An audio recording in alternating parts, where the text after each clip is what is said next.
We begin in Europe, where the region's central bank is breaking new ground to help push a recovery. Most economists had been expecting an interest rate cut, but the bank went even further than that. Sandra Gathmann has the details from Brussels.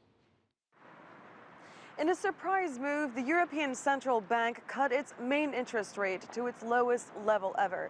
And it launched a package of measures designed to boost lending into a still fragile Eurozone economy. The bank's deposit rate is now in negative territory, meaning lenders will have to pay to hold reserves there. In pursuing our price stability mandate today, we decided on a combination of measures to provide additional monetary policy accommodation and to support lending to the real economy.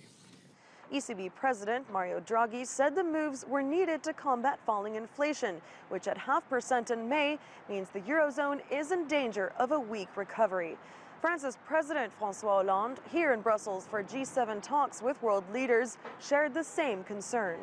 The European Central Bank has understood that the danger is not inflation, but deflation, the risk of having enterprises that cannot make it, enterprises that do not find the necessary funding.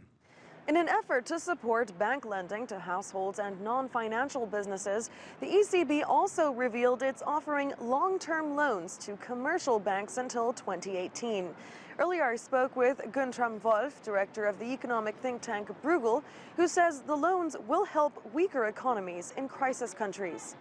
It helps some markets that currently are not functioning, in Southern Europe in particular. So it is a right step, but it's not a step that, let's say, will increase the inflation rate of the Eurozone as a whole, because that is not the problem we are seeing in the core Eurozone countries, in France and Germany. But the ECB did stop short of large-scale quantitative easing, printing money to buy assets like the U.S. Federal Reserve has done. But it did insist it would be prepared to go further if the risk of further deflation remains. That was Sandra Gathmann reporting from Brussels.